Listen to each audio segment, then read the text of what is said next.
excited. Welcome everybody to EntrennialU Talks with EntrennialU University. I'm Anastasia Button.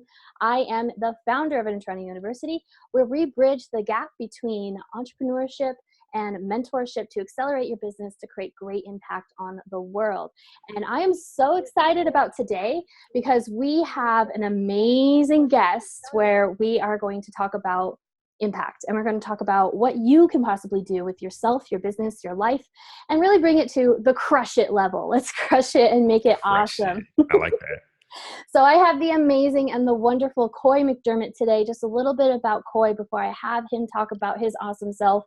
He is in Austin, Texas. We're having like this theme this week of Texans. It's just really? Yeah, yesterday I love we it. had a hot seat, and the hot seat guy was from Texas, and we had a mentor that was also in Texas. Here we go. We got Texas, baby. represent some Texas in here. So Koy deals with a lot of leadership. He is all about rising above and standing out. He works with a whole lot of huge companies out there. If you go to his website, Koy McDermott, you're going to find all these huge brands out there, including Exxon Oil, all that jazz. He has an amazing website, amazing services, so go check that out. He's also a keynote speaker, a generation architect, leadership coach, and all around an amazing millennial, or as we call it, Entrennial. So Koy, please tell us a little bit about you and your awesomeness and some things that you're going to kind of talk about with us today. I will first say, Anastasia, check is in the mail. Appreciate you. I mean, on top of, all of that, for me, it's really more so about living what is in me. And just by doing that, that will inspire others to live what's inside them as well. I think that there's so much to be said about, just authenticity and being able to be fully and wholly who you are, and knowing and understanding that your difference is divine. That's what is your divinity. And in order to be irreplaceable, you have to be different. And the more and more that we get that and understand that, I think, is the more and more that we begin to find value in the things that we call our flaws. Yeah, for sure. Oh my gosh. So all of our millennial entrepreneurs, especially in EntrennialU University, but even on our Facebook Live here, we have a lot of millennials that just are frustrated and in so many different ways, especially, we're making that transition, as you and I have talked about before, is that we have a lot of millennials who went to college, but they have all this debt and they're not really digging the career that they're in. And they're also not digging maybe even the business that they started because they're not finding success. So could you tell us maybe what are some foundational things that we could work on to really build up towards success, towards fulfillment and leadership?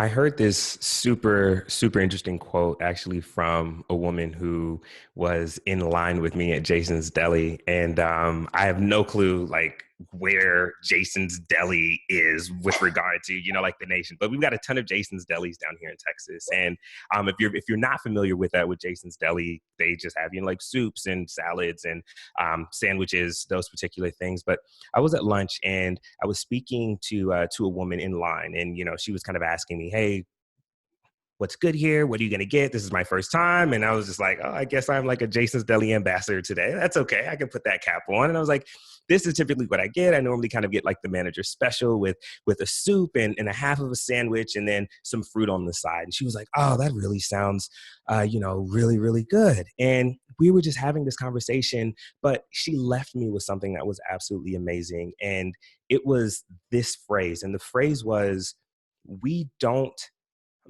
the phrase was, we will always get older, but we don't have to get old. Mm. And I think that is a lot of what was given to, our generation, right? It wasn't bad information. It was just old information because of technology and the way that things have changed and shifted. The whole go to school, get a good education, come out and get a good job and stay at that job for 30 years, 40 years, 50 years, retire, get the candy red Corvette with the top off and drive off into the sunset, right? Those days are gone now. So now it's really all about your personal brand. It's really all about developing your skills and really all about finding those things that you are passionate about so that you can really dive into that so that you can make the life that you're really looking for. Yeah, and you bring up a good point. I mean, the candy red car, that is a thing of the past. Yeah. Now we got Uber, right? There you go. There you go. There you go. We've got Uber, we've got Airbnb now, right? We It's got the like, tiny okay. home deal. I'm still doing that, bud. Yeah. I know Yeah. it. Oh man, especially with this home ownership thing we're going on right now. I'm like, I just want my tiny home. There you go. Oh, yeah, you bring up a good point, is that we are brought up with certain, standards of how the world works. And unfortunately, we weren't really taught when those rules started shifting and changing. And so now we're even starting businesses and we're pretty, in management positions in corporate. As you know, I'm sure, like millennials are just filling this vacuum that where all the baby boomers are retiring, even in business. And now we have millennials who are filling the leadership gaps in business and corporate. So what are some things that maybe we could break some belief systems on how we can really come from this old, story that we were told into an actual like leadership position? What are some things that we could actively do, maybe consistently do to get there? Yeah. I think that it really has so much to do with the cultures that we see. While I was out at Austin Energy not too long ago, and I did a keynote out there for them. One of the things that we really began to kind of dive into was culture, and I think that culture it's kind of one of those buzzwords right now, right? And you've got so many companies and organizations who are kind of struggling to kind of wrangle, okay, what is culture, what is culture, what is culture? And there's been almost this over rotation on trying to hire individuals simply for their skills, right, and not necessarily finding out if the values that this individual has or the values that this individual holds dear line up with the organization. So we end up having individuals who can do the job, but their values are just completely out of alignment. And then there's the flip side where you've got companies that are just hiring off of values and they say, oh, well, we can teach you what you need to know, right? But what's really interesting is that the opposite of crazy is still crazy, right? And it's now really kind of finding a way to come back to center to say, hey, I want to make sure that I am hiring individuals who value the things that we value here at the organization, but who also have an acumen or skill set with regard to what they're doing, and then putting those people in those positions to be able to get that done. I was reading a super interesting book not too long ago. It's called The Circle Maker, and in The Circle Maker, it was really kind of speaking about some of the different things that we could do to begin to really hone in on the things that we really wanted to accomplish. And one of the analogies that was in The Circle Maker that I absolutely love was essentially having this open gym. And I don't remember if you kind of remember back in the day, being younger and possibly trying out for a particular team. And it was like, as you were trying out for this team, there was almost like this open practice, right? But the great thing about the open practice that we probably were not privy to as individuals on the other side, and of course being younger, is that open practice was really to help the coaches or the individuals who were observing to find out where you naturally fit. And if we were to now, put this into kind of like basketball terms, here we are now, it's playoff time, it's playoff season, I'm down here in Texas, so go Rockets. I'm from Philly, so go 76ers as well. But when it's all said and done, right? If we begin to think about basketball and we look at the way that they now essentially have an open gym to kind of find out where they want to put their players, they've got squares, X's, and O's. And squares are essentially where individuals are making passes. X's are where people are missing shots, and circles are where individuals are making their shots. And it's super important to find out and figure out where are individuals making their shots, i.e., where does their skill set, their gifts, their talents naturally push them? And how can I now get them the ball or get them a role or get them a project that is going to help position them so that they can shoot their shot, and more importantly, shoot their shot from where they can shoot it from? Because that's so important, and it's like nowadays we've got this job description and we get a resume and we say to ourselves, okay, we're looking for a center, and everybody applies, and then it's just like, all right, cool, come on in, you're our new center, right? And it's like, well, we haven't even done an open gym yet, like you have absolutely no clue if I'm good behind the arc or if I'm not, or if I need to be, you know what I mean, in the block, like in the paint, or on the right side of the block, left side of the block. Can I shoot free throws? We have no clue. And that is what's essentially going on and what's happening, to where you've got people who are in these roles and in these positions where they either just don't fit or they no longer fit because Mm. of us evolving and going through personal development and self-awareness and emotional intelligence, et cetera, et cetera. Yeah, I think you bring up about that. Well, first off, that whole analogy just had a whole lot of messages in it. But I love how you use the example of open training and open team playoffs, right? For that. That's excellent. But you make up a good point, is that we have to have some sort of flexibility with ourselves, because we're always shifting. We're always personally Yes. shifting and changing. And to be a part of a company, or to have a company that's available to that, to cater to the workforce and yourself, is extremely important. So advice would you give to somebody who's in a job and they're wanting to get from what you call the 9 to 5 to the 5 to 9, or the 5 to 9 to the 9 to 5? Explain what Sure. that is, and how can we do Sure. the shifts? Sure. So, uh, the way that I essentially, kind of put this in a nutshell is through a series of four numbers, and the four numbers are 95, 59, and the 95 stands for 9 to 5, right? Which is essentially your job. And then of course the 59 stands for your 5 to 9, which is really your passion. It's what lights you up. It's what you do after work. Because typically whenever you come home, you don't do more of what your 9 to 5 is, unless of course your 9 to 5 is your 5 to 9. It is your passion.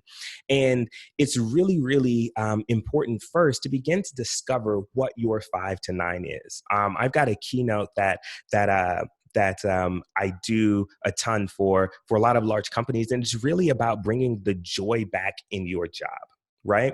Because there was something that got you excited about working at this particular company in this particular role at some point in time. And then, of course, as you started to evolve, as the role started to evolve, as job creep started to come in, right? Where now all of a sudden you're doing a whole lot more stuff than was originally advertised, right?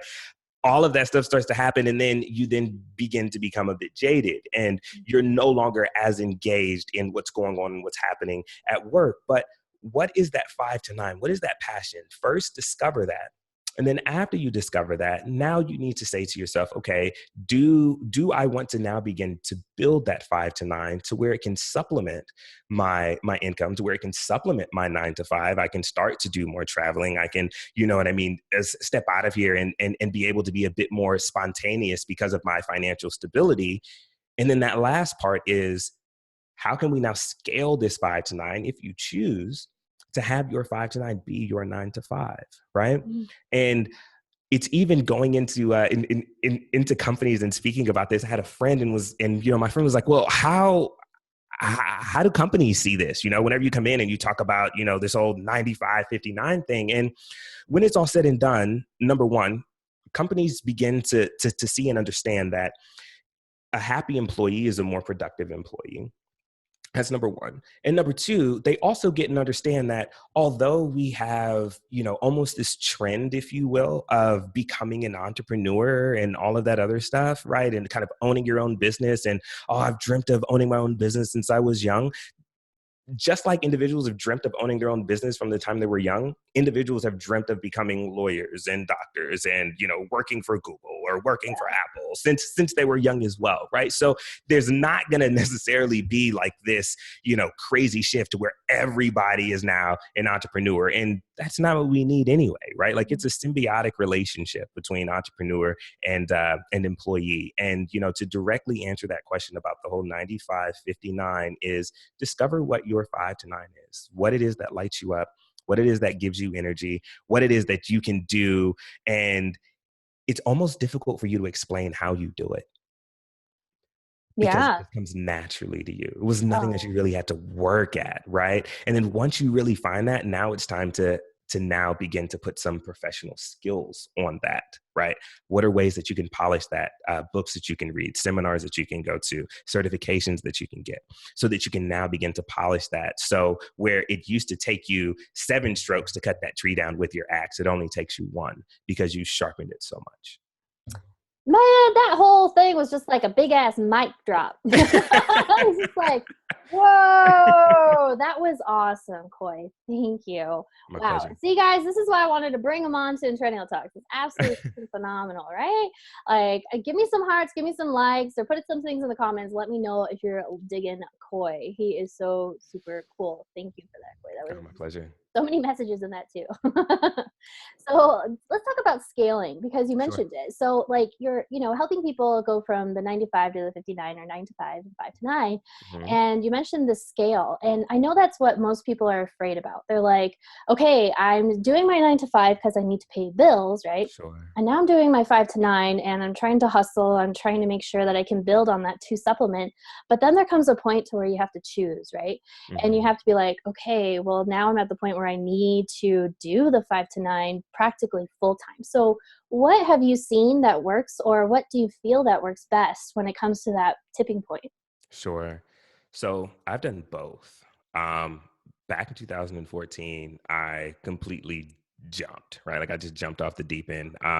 Then I was working for Apple. I was a part of their enterprise division. Was handling, of course, and working with some of their largest customers. Had a healthy six-figure salary, a company car, some of my living expenses paid for. But I was just not really motivated, and there were some days that I would wake up and I would just be anxious, and I really wasn't sure like Mm, what was going on and what was happening. But um you know reflecting upon that, it had so much more to do with the fact that during these 13, sometimes 14-hour days, I was wearing a mask most of the day, right? Like I was unable to be authentically me, and it began to weigh on me. So I just completely jumped. And then there's now working at Google and having my 5 to 9, speaking and those particular things, and the various businesses that I have my hands in and advise for.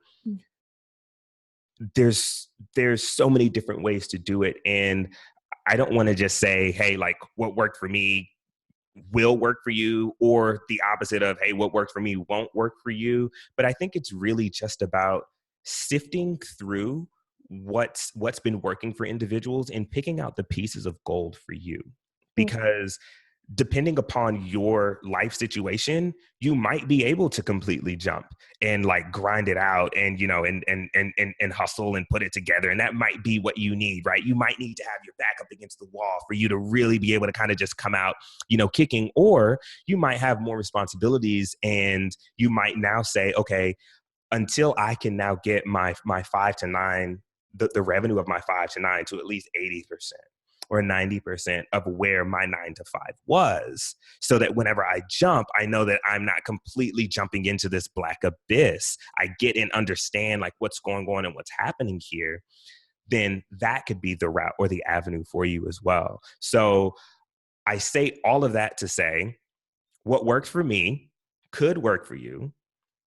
Also, what worked for me might not work for you. However, there are a couple different strategies there with regard to kind of jumping in and then kind of refining the process, and or still jumping in but still having your safety net and just knowing and understanding that that's now going to give you less time to be able to work on it. That's also going to give you less mental space to be able to work on it. So it is going to take a level of discipline. And if you have that discipline, then by all means, do that.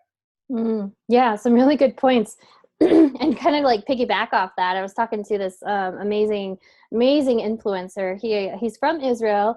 He Mm, goes all over the country. He'll go to like America for a month, then he'll go to China, then he'll go all over for a long sure. time. And he asked me, he's like, "Why are you still living in the United States?" Right? And I'm just like, "That's an interesting question." Yeah. And Yeah. so he was like, "Well, because your expenses are so low when you go to China, or like you live in a tiny home," just saying, or like There if you you go. go, right? And so it's kind of like, what is your priority too. And so it's like, is your priority to go to the 5 to 9? Is that really a calling? Is that authentic to you? And you even brought that up. What is authentic, and kind of Yeah. unleashing into your authentic self, right? And so, you know, for a lot of people, going to China is an option. I don't know about now, but you can still go to China, right? Now it's a little dicey, but you Yeah. know, going to China, Malaysia, even, or whatever that looks Hmm. like, and Hmm. that works for you, or going into a tiny home, scaling back, or yeah, just doing those shifts that you're talking about.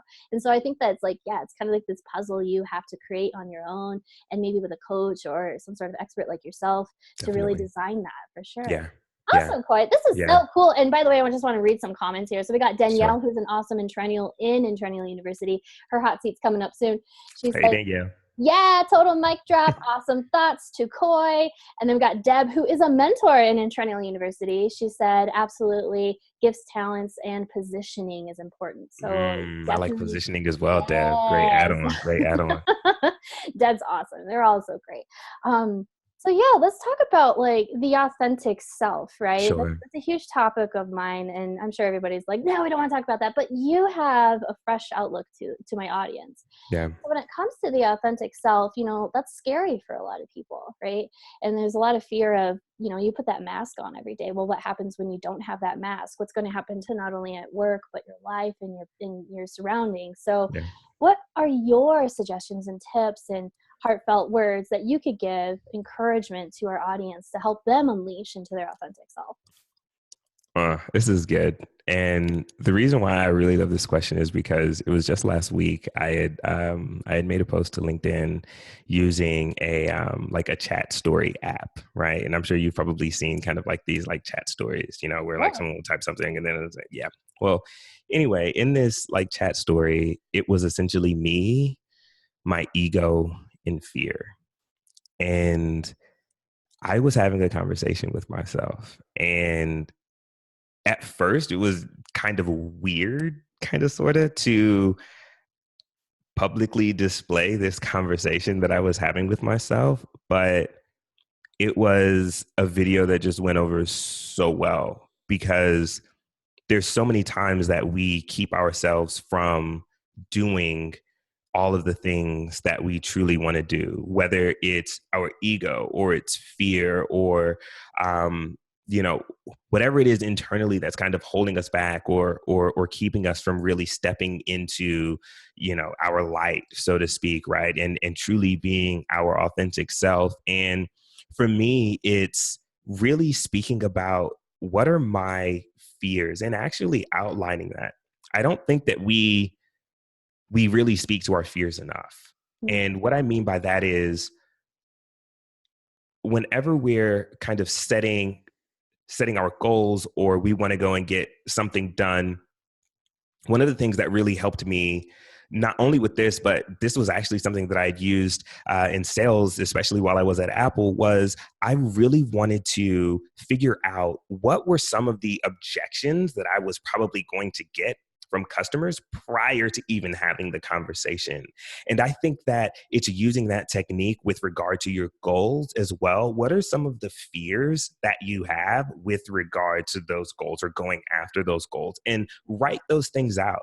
And the moment that you write those things out and you then have an opportunity to be able to see what those are, then answer, okay, well, how would I now solve this? For example, let's think about speaking. There's so many people out there that want to become speakers, right? Whether it is to have your own speaking business or, you know, to just be a keynote speaker to where you're going in, or just to be able to communicate better in a meeting or on the phone with your loved one, right? Like there's so many ways to now be able to use interpersonal communication to be able to get your point across, right? But what I've noticed is the fear tends to outweigh what individuals are going to end up getting as their end result, right? Like, I believe it's called glossophobia, right? And I think that's like either like number one or number two, right next to death when it comes to, you know, the biggest phobias or biggest fears out there. So I typically get, this question as well whenever I come off stage, like, well, how do you do it, et cetera, et cetera. And again, it's by using this process of essentially kind of mapping some of these things out. So let's say, for example, you say, hey, I'm going to go do it and I'm going to go speak. Okay, cool. What's a possible fear that you might have, right? Like, okay, no one's going to like my content, or I'm going to forget what to say, or I'm going to get up there and I'm just going to completely freak out, right? Well, now that you have those particular things, what can you do to combat that, right? Okay, no one's going to like my content. Well, guess what? If you got accepted to come up and speak, then people want to hear your content. So let's go ahead and rule that one out, right? I'm going to forget what I'm going to say. Okay, if you forget what you're going to say, well, then that's what the slides are for. Or couldn't you make some note cards that you can now, hold and begin to read, right? Okay, cool. Let's now mark that out. Oh man, I'm going to get up there and completely freak out and I'm not going to know what to do. Okay, cool. What can you do to now combat that, right? Maybe it's taking a few deep breaths. Maybe it's actually telling the audience, hey, this is like my first time ever coming up and speaking, but I know that I've got some really great content. So just bear with me as I go through this, right? Like whatever it is, but it's by mapping out those fears or those possible objections and then answering what you would do if that were to happen, that begins to completely remove a lot of those things out of the way. Mm, totally. Man, this is such a good interview. I love it. I love you, Koy. This is great. And you make such a good point, because it's like it's kind of that, let's just be the ostrich and kind of avoid the fear that we have been avoiding our whole life, right? Yeah. We've just been like so scared to do something, so we're just kind of going to avoid it and not really identify it. And I think it's great that you talk about how we should map that out, and let's talk about the fear. Let's talk about a contingency plan about how you can go through that. And even with like coaching and the style of coaching that I do, we talk about the goal, but then we talk about the speed bumps. What could possibly happen to prevent you from getting this goal to happen? Is it fear? Is it the inner game? Is it the outer game? Like, what are those things? So I think that's great, Koy. That's like, create the map and be Yeah. prepared. And, but then there's always that question of, okay, you can get as prepared as you want, right? You can become such a solutionist in that way and mapping out everything. And then you get stuck in what I call the analyst. It is the analysis paralysis, right? Yeah. That's So good. what would you encourage everybody to do to actually start taking action and moving forward, rather than just sitting in this nice little safe spot where it's like, I know my fear, but I'm not going to act on it. So what would you say? That's really, really good. And I'm so mad that I've got these lights on, and I'm mad at the weather here in Texas for going up and down, because obviously I should have turned on my AC before we started this. And I will say, for I feel like there's so many different ways to begin to attack that, right? Mm.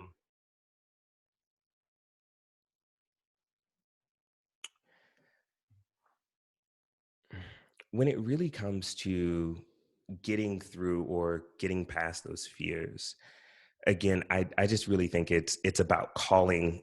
Yeah, it's about calling them out. And it's really about just jumping in and just knowing and understanding that you are going to fail sometimes. And that's completely fine to fail. It's knowing and understanding that with that failure actually comes learning. Knowing and understanding now what I can do to kind of tweak things, and just getting that there's no way for you to be able to refine the process until you start the process. Mm. And I think that again is just something huge to just know and truly understand. Yeah, for sure. And I think that's a big thing that people are afraid to do, right? They're afraid to write down their fears, because then they've identified it and they're like, oh, Correct. now I'm aware of it. Correct. Right? Now I got to do something about Correct. it, right? And so it's kind of like that action of putting pen to paper and really Yeah. identifying what it is, right? And there's always this what's that saying? I'm not exactly sure who said it. I always like to say it's FDR, but I'm not sure. Okay. But What you got? the saying goes is like, you cannot do acts of courage without the presence of fear. And Mm, I love that, because it means that you have to lean on courage, because that's the only way you're going to get through the fear. And it may not be easy, but it's going to become more simple. It's going to become more natural. You got to practice, like, going through the fear to get to the other side, right? So, like, definitely agree. Yeah, for sure. So we got a lot of Entrennials watching right now. And so these Entrennials, they're in business, they're growing their companies, maybe they're onboarding, but I know that they're really working with a lot, or they're wanting to get corporate sponsorship. They want to have those Sure. conversations with corporations, whether it's speaking, doing consultations, or getting sponsorship. And I know that you've been working with a lot of corporations yourself. Mhm. You do a lot of Mhm. keynotes for them, you do some trainings, all that jazz. So could you give us a couple tips for them of how would you be able to not only just approach, but to also kind of be able to help a corporation so that they Sure. could get that gig? Sure. So I believe that that's almost a twofold question. So it is, how can you begin to get corporations to bring you in to speak? And then the other part of it is, how can you get companies or corporations to sponsor you? Mhm. Was that it? Yeah. Okay, Let's start with the speaking side. sure. With the speaking side, it's really all about differentiation. So one of the things that I think that we are all really good at is naturally putting ourselves inside boxes, which is like super weird to say because everyone's just like, no, I think outside the box. And I'm, so outside, it's like, no. We're actually really good at putting ourselves into boxes. And what I mean by that is we're so quick to label ourselves, right? We're Mm, so quick to say that, hey, I'm this, or I'm that, this, and I'm that. And in the entrepreneurial world, the moment that you begin to, really label yourself as this or that, especially if it's something that is very well known, is the moment that individuals then quickly begin to shortcut who it is that you are and what it is that you do. mm, And the moment that a company, a corporation, or even an individual has an opportunity to shortcut what it is that you do and who it is that you are, is when you now have to begin to compete on things that you really don't want to compete on, like price or additional things that you're going to be able to do. So the first thing that I would say when it comes to getting into companies and corporations is, what is your unique value proposition? What is your differentiation, right? Let me give you an example of mine. So whenever I come in and I'm having this conversation about how we are bringing more joy back to the job, right? How can we begin to increase employee engagement? I then begin to key on and hit on some of my past experience with regard to working at Apple, with regard to managing millennials while I was working at Apple, with regard to Apple being a company that is really suited for individuals to come into, one of the best companies to work for, right? And then I couple that or double that with also working at Google.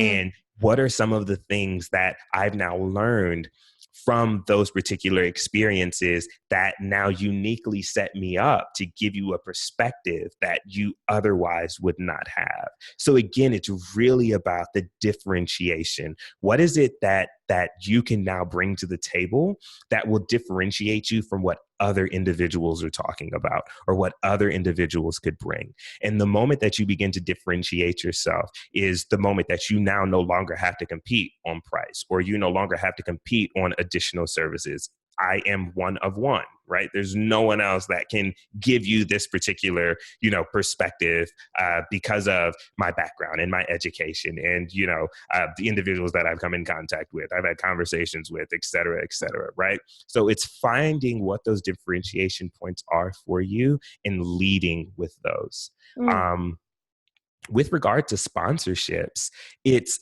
all about really finding and understanding what it is that the company that you're going after is looking to accomplish. Because something that's super difficult for a lot of companies and organizations is truly being able to come up, number one, with the content, and then number two, to be relatable. So I think about a really good, a friend of mine, his name is Ramon Noray, and he is constantly brought in by AT&T for small businesses, right? So anytime there's like a small business conference or anytime AT&T is looking to, converse with small businesses, they will then hire out Ramon Ray to go in and to speak about what's going on and what's happening. And, that's twofold. One, he's got the content, and then two, he's relatable. He's a small business owner, right? It's not the CEO of AT&T coming in and telling small Yeah. business owners what they need to do and what they should do, right? when it's all said and done, I need somebody that's kind of done, or is going through what I'm going through, or has recently gone through what I'm going through, right? It's super difficult to have that conversation with Oprah, for example, who's been a billionaire for years, and say, hey, like, how did you just start making $1,000 a week, right? I mean, my business is just starting, it's just scaling, and I'm looking to make $100,000. What can I do?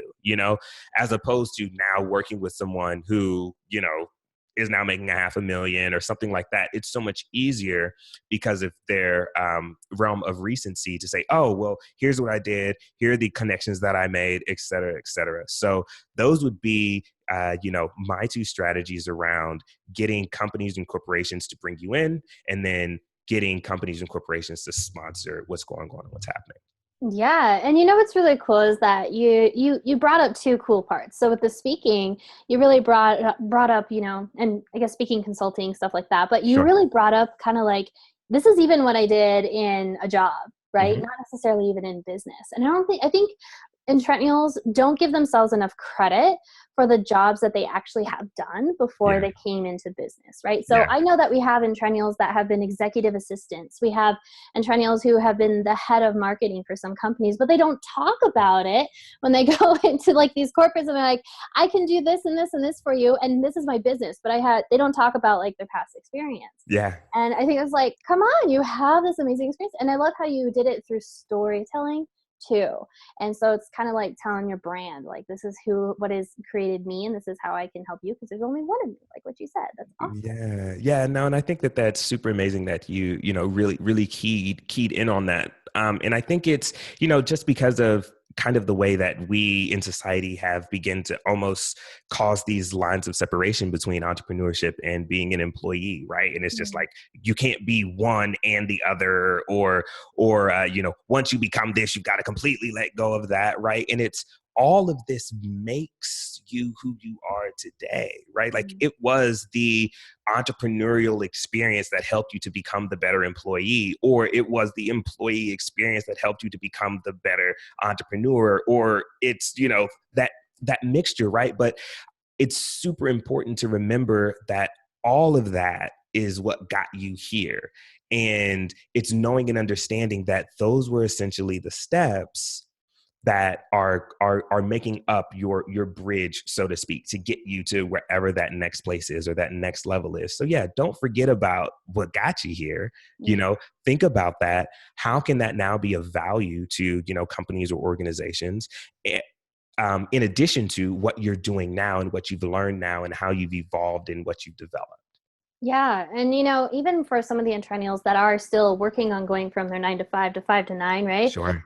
They still don't even talk about the jobs that they're doing now. And it's totally okay to tell people that you are still working your 9 to 5 while you're building your 5 to 9. You got to start somewhere. Yeah. And it's okay for people to get to know that. As long as you're bringing the value, that's all they care about, right? And so it's awesome. Yeah. And then when it comes to the corporate sponsorship side, I love how the example you brought up with AT&T, because I don't think we think about how our position today in business actually does serve corporations. Like you brought up Ramon, was his name, right? Ramon, right? Yeah. So Ramon, he resonates with the audience, and that's how AT&T can connect to the audience. So Entrennials, listen to Koy. How can you bridge the gap between corporate conversation and consumer or client conversation? Like, how can you facilitate that and go and find those companies and pitch that? So thank you for that, Koy. That even helps me.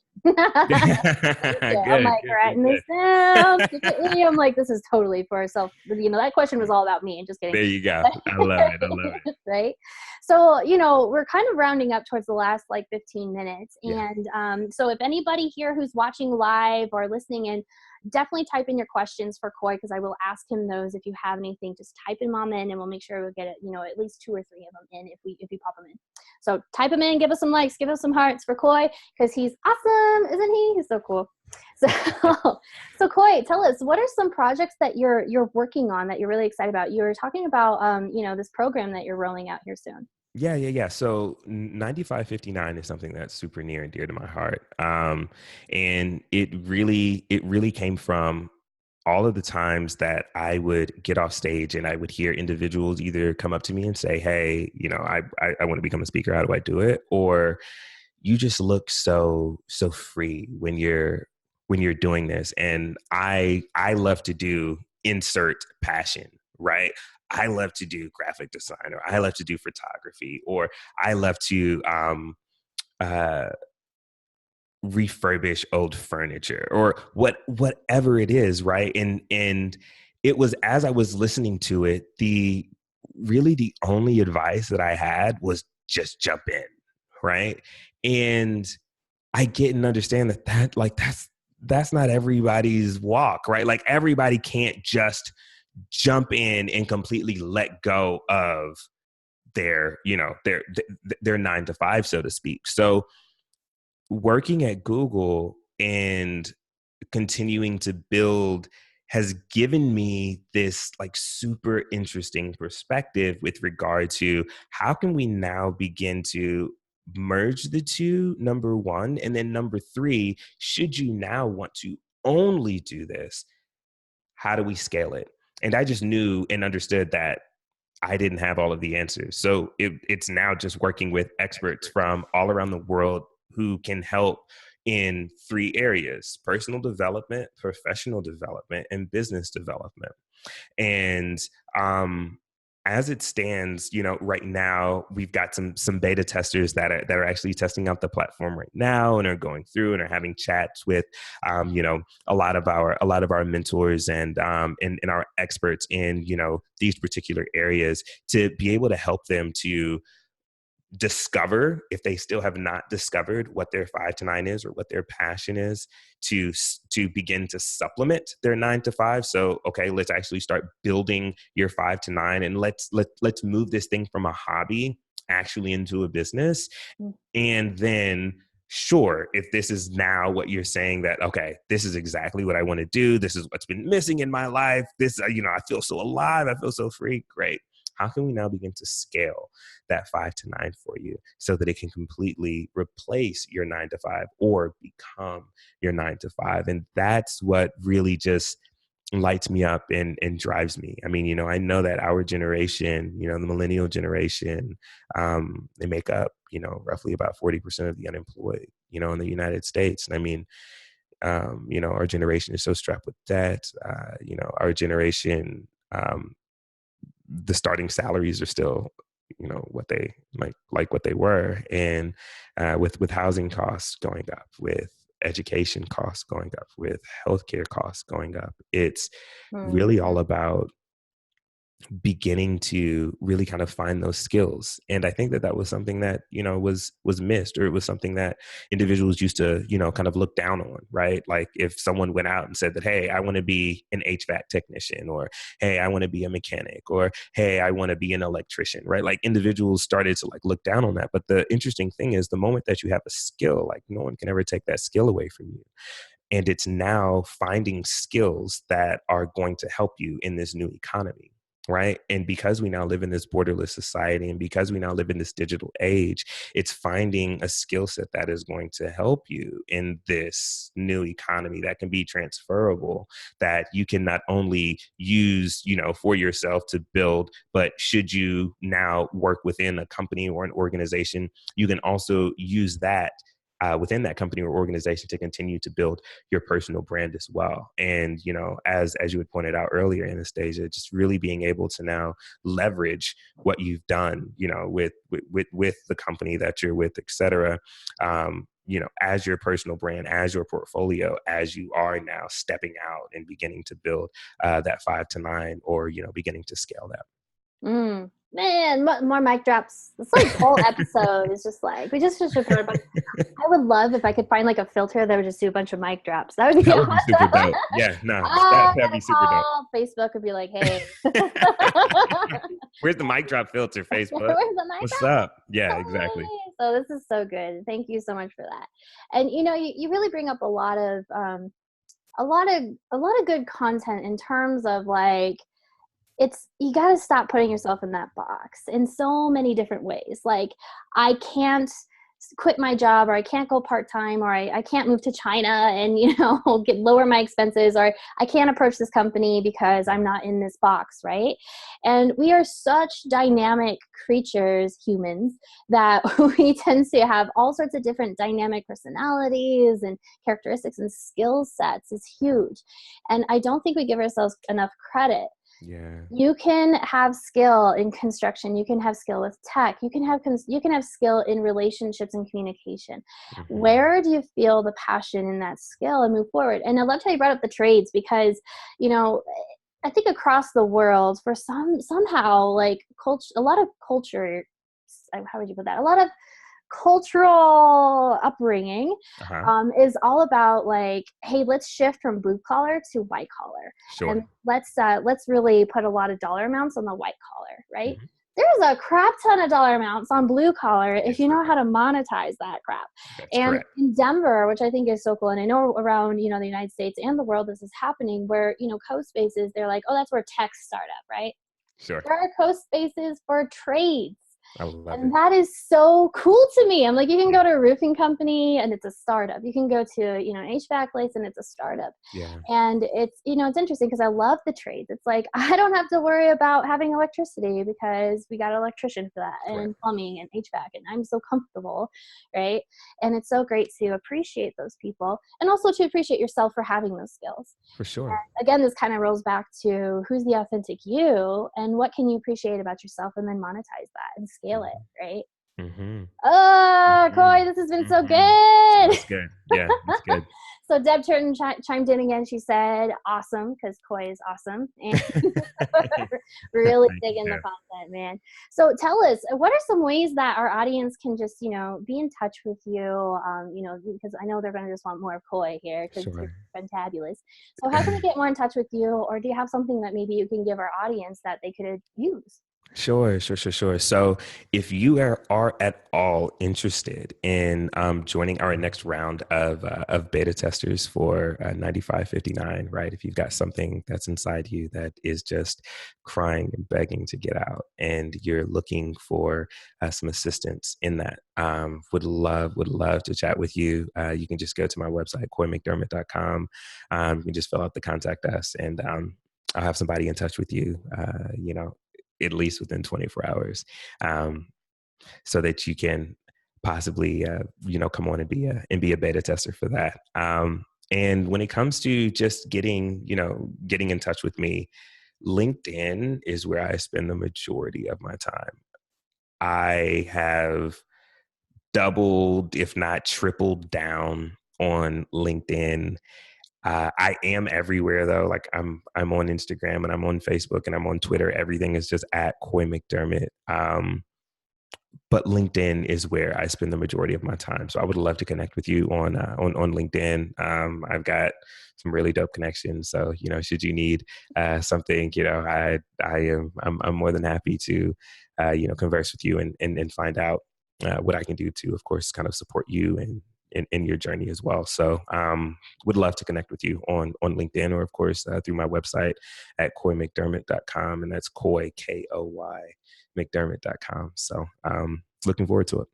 Awesome. And I just put your link into Facebook. I'll also be Awesome. going into this recording and everything. Like, we're going to break Facebook and the internet for you, Koy. I love it. I love it. I love it. I So love it. we have a few more minutes, and I Yeah. want to kind of wrap up with, something you just brought up. And I don't think millennial entrepreneurs are jumping into it quickly. I mean, we're kind of slowly easing into it.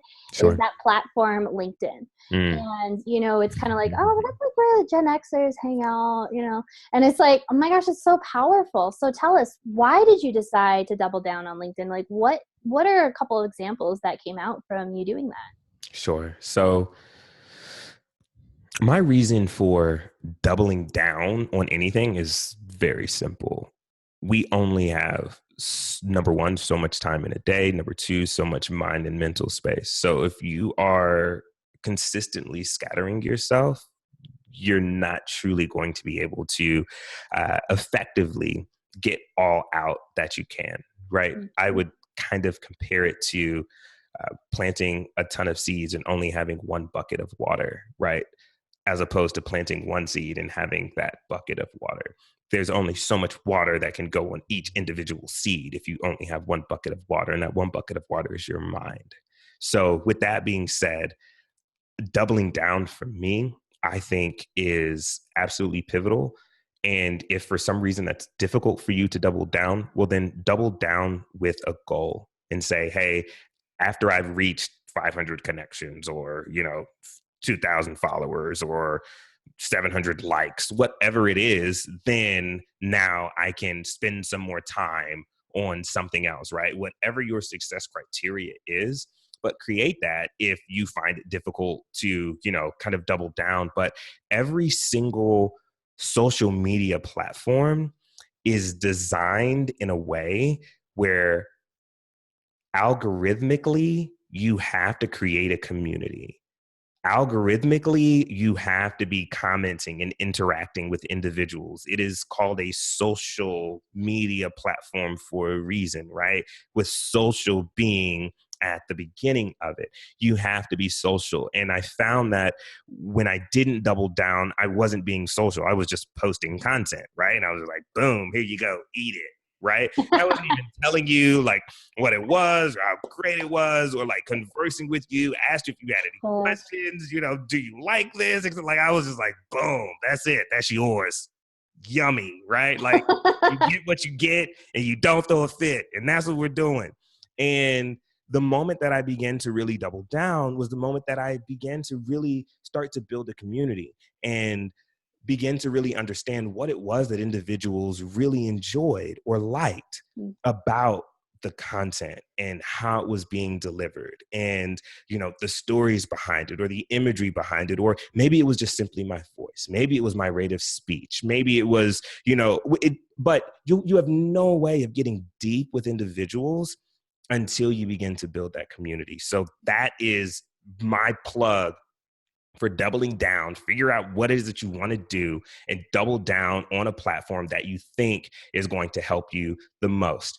The reason I chose LinkedIn was I do a ton of videos, and LinkedIn video on LinkedIn is still fairly new and it's still fairly fresh, and you still have an opportunity to just kind of make it your own and just kind of do your thing. That's number one. Number two, a lot of the videos that I do are in personal development, professional development, and business development. And LinkedIn is really, I believe, starting to merge the career opportunity with career development.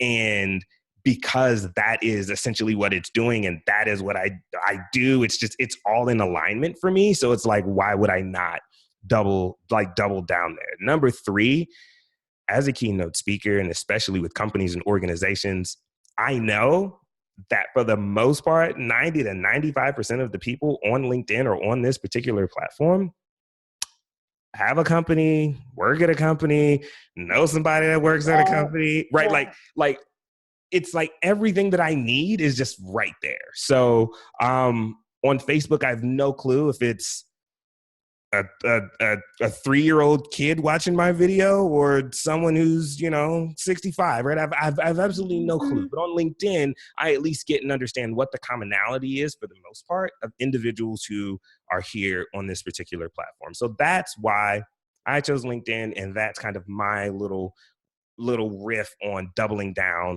on whatever your platform of choice is.